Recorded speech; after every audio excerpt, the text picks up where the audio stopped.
దేవునికి భయపడేటటువంటి నీతి న్యాయములను గ్రహించగలిగిన ఒక నోహు అతని కుటుంబాన్ని దేవుడు రక్షించడం అనేది చూస్తాం. మళ్ళీ అతని ద్వారా ఇన్ని జనాంగాలు ఒక్కని ద్వారానే వచ్చినాయి కదా. ఆదాం ద్వారా ఒక్కని ద్వారానే ప్రపంచంలో మానవులు విస్తరించారు.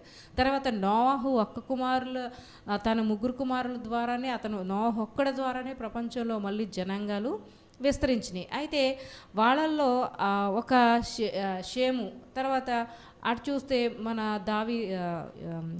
ఆదాం సంతానంలో. కాబట్టి ఈ అబ్రహాం ఏర్పాటు ఏది చూసినా కానీ తనకు విధేయులైన ఒక్కళ్ళ ద్వారా దేవుడు మళ్ళీ భూమి అంతటినీ కూడా విస్తరించి ఆశీర్వదించబడి వర్ధిల్లి దాని ఫలాలు అనుభవించే కృపను దేవుడు ఇచ్చాడు. కాబట్టి దీన్ని బట్టి అర్థమయ్యేది ఏంటంటే, దేవుని కృప ద్వారా, దేవుని దయా కనికరాలను బట్టి, ఆయన ప్రేమను బట్టి భూమి నిలిచి ఉన్నదే తప్ప ఇందులో మనుషులు అతిశయించడానికి, నాది నేను అని చెప్పి దేవునికి వ్యతిరేకంగా నిలవడానికి ఆస్కారం ఏమీ లేదు కదా.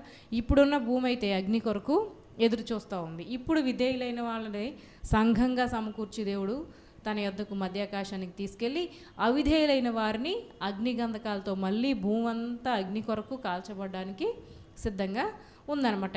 దేనికి? ఇటు యూదులు అవిధేయులైనప్పుడు మళ్ళీ అన్ని జనుల వరకు అబ్రహాముకి ఇచ్చిన వాగ్దానాన్ని బట్టి ఈ సువార్తని ఏ విధంగా సర్వమానవాళికి దేవుడు అందుబాటులోకి తీసుకొని వచ్చాడనే సత్యాన్ని పౌలు గారు వీళ్ళకి అర్థమయ్యేటట్టు చెప్పడం అనేది, వాళ్ళ కాలాల్లో వాళ్ళకి అర్థమయ్యేటట్లు వివరించడం అనేది అధ్యాయంలో మనం చూస్తాం. కాబట్టి కొంతకాలం అన్ని జనులకు సువార్త మరుగుంది.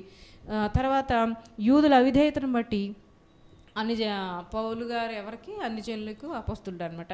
అది తన ద్వారా కూడా అందరికీ సువార్త అనేది తీసుకురావడం జరుగుతుంది. కొర్నేలి ఇంట్లో తను అనుజండి, తన యూదుడేమీ కాదు. అలాగే దేవుని ఉద్దేశం అంటే ఆయన గుణలక్షణాలను గూర్చింది ఆయన ప్రణాళిక కదా.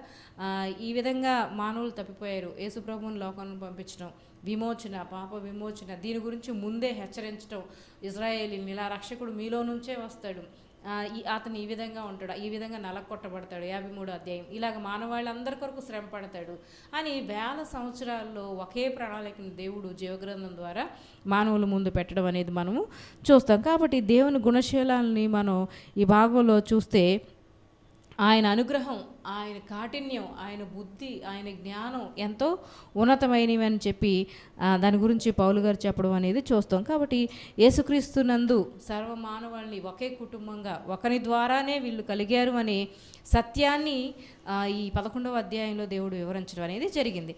సరే, ఇదంతా చూస్తే మనం ఏంటంటే మొదటి అధ్యాయం నుంచి 7వ అధ్యాయం వరకు దేవుని యొక్క ఉనికిని దేవుడు బయలుపరచడం మనము చూస్తాం.